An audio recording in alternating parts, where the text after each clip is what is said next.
Pilit din bumabangon ng ilang residente ng Baguio mula sa pinsalang iniwan ng bagyong Labuyo. May live report si Katrina Son. Katrina?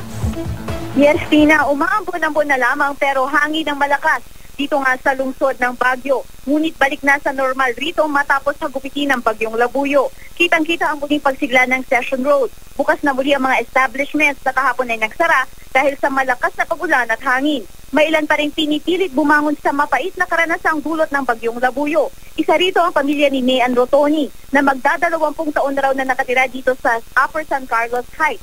Alas 10 daw ng umaga kahapon nang bigla na lamang nahulog ang tangke nila ng tubig.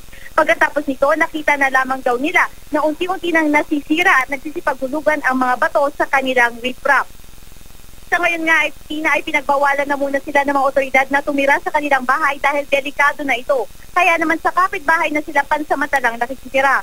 Sa Purok 1 sa Iriza naman, nadatnan namin ang magkakapitbahay na sina Elvira Ingosan at Richard Bustarde na naglilinis ng kanilang mga bahay. Pinasok kasi ng lupa ang kanilang mga tahanan dahilan kung kaya't nawasak ang halos kabuuan ng mga ito. Nagbigay rin ng tulong ang mga taga-GMA Kapuso Foundation. Tina?